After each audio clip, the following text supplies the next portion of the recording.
what's up guys? Ito na naman si Juan Dilasag at ito may susubukan na naman tayong isang product. It is a fire extinguisher na pinadala ni XS New Energy PH. Ayun niya yata masunog yung ating solar set. So ito ay hindi po siya BMS kundi fire extinguisher. And nagpadala siya ng tatlong piraso ng mga hindi po siya paputok. Ito po ay fire extinguisher. So kung ang akala nyo ay ang fire extinguisher ay yung pinipisik mong ganon. So yun po ang fire extinguisher na on time. Ito ay automatic. Parang online na rin siya na kapag automatic siya. Yan. Hindi mo na kailangang ipisik-pisik. Basta nakaamoy ng sunog, automatic, papatay niya yung sunog. So yan, sakto sa mga taong hindi masyadong present sa bahay. Ayan, kahit yung mga circuit breaker, yung mga pro ng sunog. Kasi dito, ito. So, eto siya guys, makita nyo sa screen. Kung bibili ka nito, yung isang piraso ay 511. So from 511 ay safe ka na. Ayan, basta na-install mo, hayaan mo na siya, bahala na siyang didilig or papatay sa apoy ng circuit breaker mo or kahit anong klaseng pro ng sunog. So ito ay smart distribution box sa mga circuit breaker box. Fire extinguisher, mist, fire extinguisher sticker suitable for car. Hindi natin mapindot. So ito siya guys. Ayan. Para siyang spasol. Okay. So okay na rin kasi ito lahat ay susunugin natin. Okay, meron lang ako kasing ginagamit. So pakita ko mamaya kung saan ko nilagay. So from XS New Energy PH. So ito yung kanyang application. Yan, pwede sa distribution box, vehicle, pwede pa pala sa ating mga sasakyan kung sakali. Sa bagay may di ko lang alam kung ito pag nabasa gagana pa rin kaya. So hindi ko alam. Ayan. Kaya subukan kaya natin basahin. Tapos kasi kung ilalagay natin sa sasakyan, hindi maiwasan na pwede kaya. So may subukan nyo na lang. Wala akong sasakyan scooter hindi na pwede. At kapag nabasa siguro yung tinakbo natin nabasa, hindi natin alam. Then built-in heat sensitive device. Ito yung kanyang mitya. Ang bilis pala nito guys. Sinubukan ko, ang bilis, parang sabi niya kaagad magre-react na kaagad yung unit. Installation, please affix the device location prone to the such as inside electrical box, around car ganun sa car batteries. So siguro sa mga kasi nga kung minsan doon nagkakaroon ng sunog sa sasakyan, sa kanyang wiring, sa kanyang battery. Then household appliances, insurance. Ganun. So ilayo lang natin sa mga bata baka mamaya kasi delikado siya. So ganun. Para sa mga interested, nasa description box yung link. And then eto, pakita ko na sa inyo. Ito natin na i-save. Yan siya guys, para makita niya ng malapitan. Ito ay Feng-An Intelligent Fire Extinguisher Module. Ayan. So ito, meron siyang dalawang mitya sa dulo. Kapag i-install natin, tatanggalin natin yan. Okay, so yan yung busal niya habang bago pa. So i-install natin naman. So nagpadala siya ng tatlo. Ang dami, 3 pirasong pinadala sa atin. Okay, so kayo buksan natin sa loob. May sticker na pala siya. Akala ko wala pala yung sticker. Meron pala So idikit mo na lang. Pero kung hindi ka pa rin kampante, pwede naman siya ilagay sa ilagyan ng zip tie. Ilalagay natin sa sasakyan natin at tubo yung paglalagyan natin. Ilagay mo na lang na ganyan, tapos lagyan mo ng zip tie, cable tie, tali. And siya nga pala guys, yung mga ganitong klaseng fire extinguisher ay use one time only. So kapag patay na siya ng apoy, nakapag-extinguish na siya ng apoy, hindi mo na siya pwedeng ulitin kasi nga kumbaga nasunog na yung kanyang aerosol sa loob, so wala na. So bili ka na lang ulit. So mura naman, 511, murang-mura lang, very affordable. And curious lang ako guys, subukan natin. kung pwede ba nating start ito na mapipit-pit. Yan, sakali in-install natin sa sasakyan natin, baka may mag-skis, biglang, kung ba akala natin okay pa, yung pala hindi na. Subukan lang natin, pit-pitin.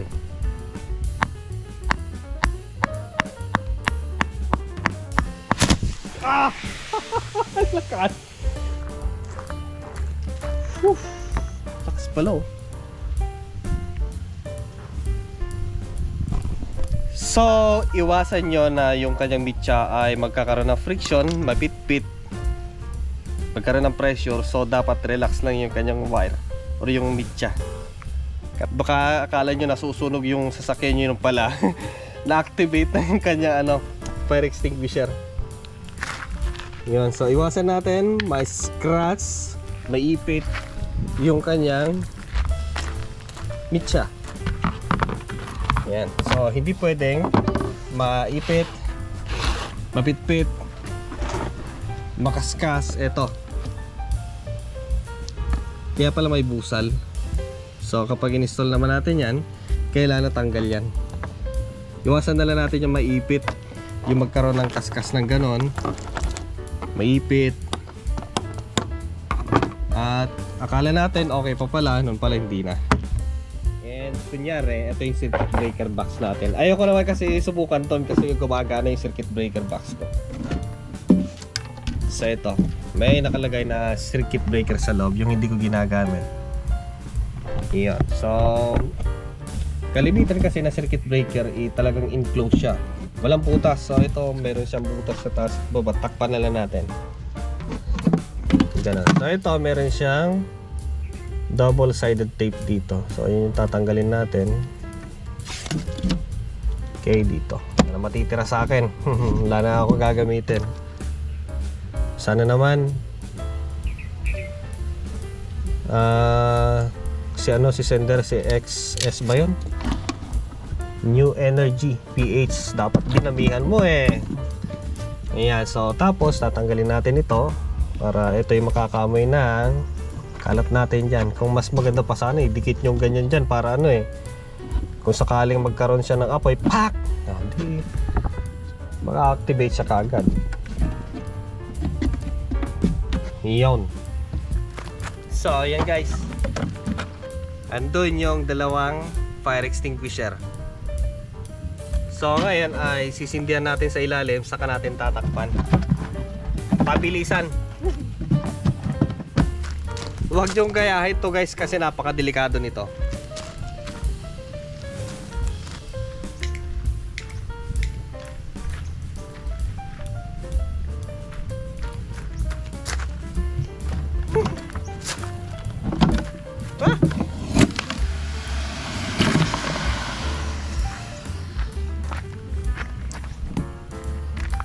Hindi ko na-start masyado. So after ilang minuto, wala na apoy. Ayan. Meron kasi buksan, baka maya nagliliyab pa. So yan yung status ng ating circuit breaker. Gumagana pa to eh. Ayan o. Ayan.